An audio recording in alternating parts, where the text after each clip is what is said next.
살면서 누군가에게 도움을 주고 나서 오히려 마음이 씁쓸하고 답답했던 적 없으신가요? 내가 좋아서 한 일인데 왜 이렇게 기분이 나쁘지? 하고 싶다가도 시간이 지날수록 상대방이 나의 친절을 당연하게 여기거나 더 무리한 요구를 해올 때 우리는 비로소 깨닫습니다. 아, 내가 이용당하고 있었구나 하고 말이지요. 특히 정이 많고 거절을 어려워하는 시니어 분들일수록 이런 상황에서 남모를 가슴앓이를 하곤 하십니다. 오늘은 왜 우리의 선의가 때로는 화살이 되어 돌아오는지, 그리고 어떻게 해야 내 소중한 마음을 다치지 않게 하면서 지혜로운 어른으로 남을 수 있는지 함께 이야기 나누어 보겠습니다. 우리가 이용당했다고 느끼는 가장 큰 이유는 상대방이 나의 호의를 당연한 권리로 착각하기 때문입니다. 처음에는 고마워하던 사람도 도움의 손길이 반복되면 그것을 자신의 권리라고 생각하기 시작합니다. 그러다 어쩌다 한 번 도움을 거절하면 고마움은커녕 서운함과 비난을 쏟아내지요. 이것은 여러분이 잘못해서가 아니라 받는 것에만 익숙해진 사람들의 이기적인 본성 때문입니다. 여러분의 귀한 마음이 그들에게는 그저 편하게 이용할 수 있는 도구가 되어버린 것이지요. 이제는 상대방이 내 호의를 소중히 여기는 사람인지 아니면 그저 자기 편의를 위해 나를 찾는 사람인지 냉정하게 구별해낼 눈이 필요합니다.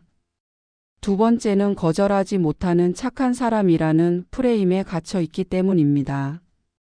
나이 먹어서 째째하게 굴지 말아야지, 좋은 게 좋은 거지라며 내 속은 타들어가는데 겉으로는 웃으며 부탁을 들어주시지는 않나요?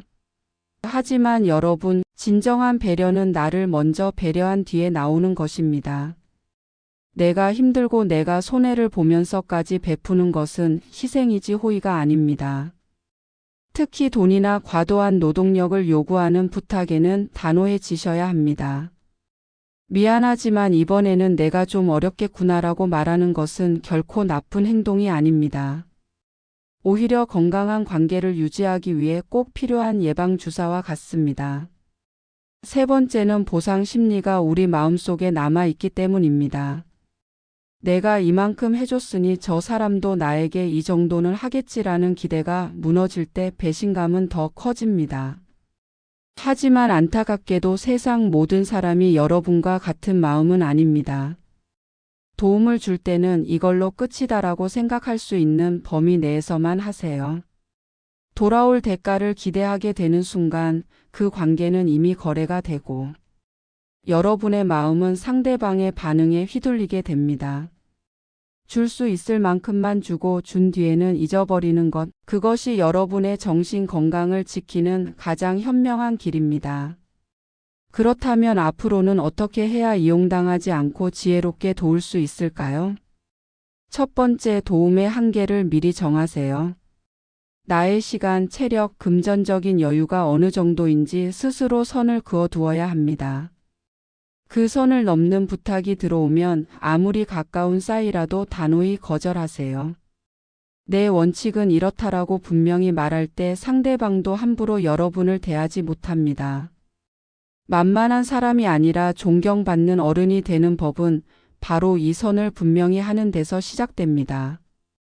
두 번째, 상대방의 자립심을 해치지 마세요. 모든 것을 다 해주는 것이 진정한 도움이 아닐 때가 많습니다. 자식이나 친구의 일을 대신 다 처리해주다 보면 상대방은 스스로 해결할 능력을 잃고 자꾸 여러분에게 의존하게 됩니다. 그것은 상대를 돕는 게 아니라 망치는 길이 될 수도 있습니다. 물고기를 잡아주는 대신 낚시하는 법을 알려주라는 말처럼 지켜봐주고 응원해주는 것만으로도 충분한 도움이 됩니다. 세 번째, 나의 감정을 가장 먼저 살피세요. 도움을 주기로 했을 때 내 마음이 기쁘고 평온한지 확인해 보세요. 만약 찜찜하거나 불안하고 짜증이 섞인다면 그것은 멈춰야 한다는 신호입니다. 내 마음이 불편한 상태에서 하는 행동은 결국 원망으로 돌아옵니다. 누군가를 돕기 전에 이 일이 나를 행복하게 하는가를 먼저 물어보세요. 여러분의 평화가 깨진다면 그 어떤 선행도 의미가 없습니다. 마지막으로 당부드리고 싶은 것은 이미 이용당했다는 생각에 괴로워하고 계신 분들이 있다면 스스로를 너무 자책하지 마시라는 점입니다. 여러분이 바보 같아서 당한 것이 아니라 여러분의 마음이 그만큼 넓고 따뜻했기 때문입니다. 다만 그 따뜻함을 누릴 자격이 없는 사람에게 낭비했을 뿐입니다. 이제 그 마음을 거두어 오직 여러분 자신을 돌보는 데 사용하세요. 상처 준 사람을 미워하느라 에너지를 쓰기보다 고생한 나를 위해 맛있는 것을 먹고 좋은 풍경을 보는 것이 훨씬 이득입니다. 여러분 인생 후반전의 주인공은 오직 여러분 자신입니다. 이제는 남의 눈치 보며 착한 사람 노릇하느라 마음 졸이지 마세요. 싫은 건 싫다고 말하고 힘든 건 힘들다고 말할 수 있는 용기를 내보세요. 진실한 인연이라면 여러분의 거절도 존중해 줄 것이고 떠날 사람이라면 그 기회 정리되는 것이 여러분의 남은 인생에 큰 복이 될 것입니다. 가벼워진 마음으로 오직 나를 사랑하는 사람들과 함께 따뜻한 온기를 나누며 살아가시길 진심으로 응원합니다. 감사합니다.